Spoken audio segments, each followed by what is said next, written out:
The Bahamas Air Traffic Controllers Union has apparently reached an agreement with the Ministry of Aviation on a number of outstanding issues. According to Union President Roscoe Propal, union executives had a successful meeting with Aviation Minister Vincent Vanderpool Wallace last evening.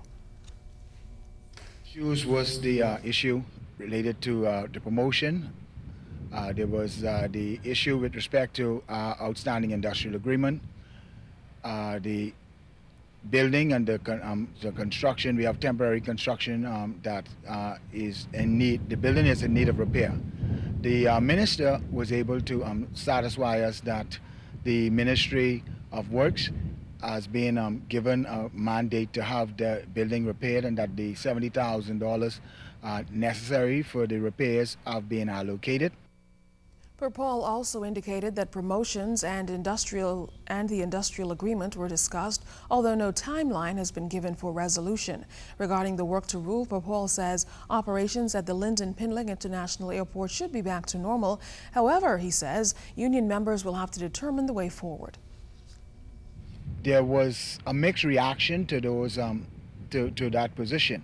However, we intend to call the entire membership into a meeting as early as tomorrow evening, and we could further discuss these issues and resolve our outstanding differences.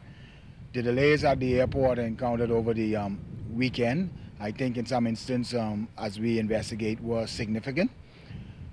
We would like to apologize to the public. Despite the declaration from the Nassau Airport Development Company that the Lyndon Pindling International Airport was operating at normal post-holiday levels amidst work-to-rule action among air traffic controllers, Tourism Minister Vincent Vanderpool Wallace says there was an impact and the ministry is still crunching the numbers to determine just how big it was. Here's LaDon Davis. Minister of Tourism and Aviation Vincent Vanderpool Wallace says the apparent shutdown of operations by air traffic controllers over the past few days may have a far-reaching effect on the country's #1 industry, which he feels was not a good move. This is the time of the year when we have some of our most important visitors coming to the Bahamas, and certainly our partners, the airlines, working very hard to get the best possible yields at this time of the year. The same thing we do in hotels is what the airlines partners do, and so we find ourselves in a situation where they have now told us they've lost a substantial sum of money. Now, while the official financial loss has not been tallied just yet, Wallace says the airline industry is not the only one feeling the blow from what he terms a rather unfortunate situation. He says a good impression of the Bahamas by first-time and frequent flyers could very well change. I've taken the time to talk to a number of the airlines directly, talked to a number of visitors who have come through that period of time, and except for having some magnificent weather over the past 3 days, they found it to be something that is completely unfathomable in terms of what has happened in the Bahamas at this very, very important time of the year. But to settle the score once and for all, Wallace says he met with air traffic controllers on Tuesday. Part of the reason for the meeting yesterday was to make sure that we were very clear on what the outstanding matters are. As far as we know, we have cleared a number of them. We have made some significant improvements in some areas that they were concerned about. There are some operational issues too that we are going to address, and we are addressing, some of which I had heard only for the very first time yesterday. But very clearly we are making progress. Unfortunately, there are a whole number of other sectors that are affected by any decision we make with this one group. So until we can come to some very broad conclusion about what it is that we're going to do across the board with a number of different groups, I'm afraid that we're not going to be able to make any final decision on this one until that signal is given. Vanderpool Wallace says he spoke to the Minister of Labor, Dion Folks, today about the issue, and Minister Folks assured him that they will both work together to resolve the matter sooner rather than later. LaDon Davis, ZNS News. Now, although at last report normal operations had resumed, airlines are still recovering from the losses experienced over the busy holiday weekend. Arjane and Noel Ferguson spoke with several of them. We're told that the action taken by air traffic controllers had a negative impact on airline business during the peak holiday season. Officials from Sky Bahamas, Pineapple Air, Western Air, and Bahamas Air all say they suffered a significant financial blow to the tune of thousands. We had losses in terms of salaries to overtime. You know, you're paying folks double time already. Now you have to pay overtime on top of the double time. We talk about the fuel that's been just burning, wasting away. We talk about the passengers' discomfort. Some of the ports that we fly into don't have lights, like Naughty Lucia, lights aren't working now.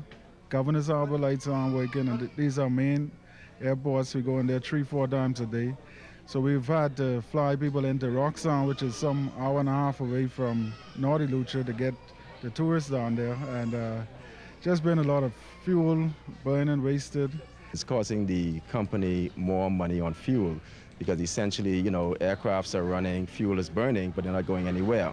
One of the biggest costs that we have as a result of the delays over those 2 days was the fuel costs. With the aircraft sitting on the tarmac so long, there was, you know, the engines were running. That's a pretty high cost. Nassau Airport development officials released a statement on Tuesday saying the country's major gateway is operating at a normal post-holiday level, but airline operators disagreed. Not people are always out to lunch, okay? If they're on the domestic side, and they would have come out there and said, they would have been the only persons in the airport probably saying that. But anybody in here would have tell you that's flying airplane, the kind of delays and problems we had. The time to depart, especially from 2 o'clock on, has been at least 2.5 hours. In some cases, flights had to be canceled. You know, I've seen a lot of flights canceled from all the companies. Airline operators say they had to deal with long lines, frustrated customers, and delays for up to 4 hours. Bahamas Air's Deputy General Manager Van Dye says they also faced penalties. The penalties could be as much in excess of $20,000 for airlines on the tarmac in excess of 4 hours. Now, while airline operators sympathize with the plight of air traffic controllers, they feel that the holiday season may not have been the best time to take such action. Janae Noel Ferguson, ZNS News. Governor General, His Excellency Sir Arthur Foulkes, has issued a statement on the passing of Sir Clifford Darling.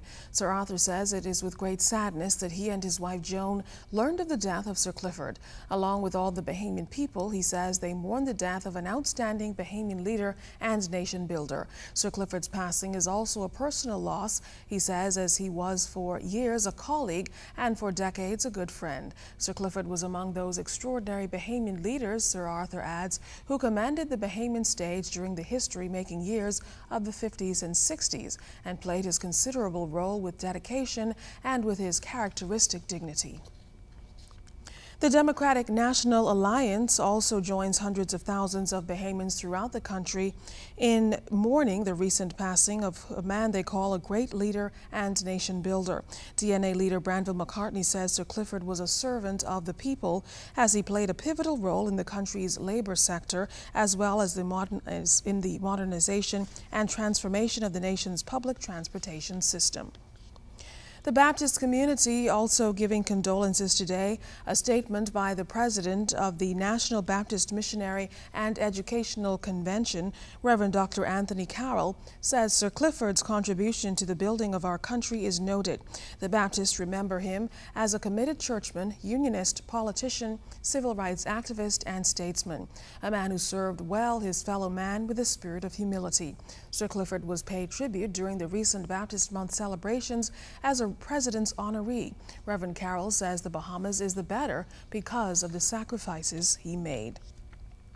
Well, condolences also coming in from a youth organization. President of the Advisory Youth Council of the Bahamas, Latrey Ramming, says Sir Clifford was many things to many people, but above all, he will be remembered as one of the best leaders in our nation's history. Ramming says Sir Clifford was a champion for those who had none, and as an extraordinary individual, he says he, like many, was inspired by his words and leadership.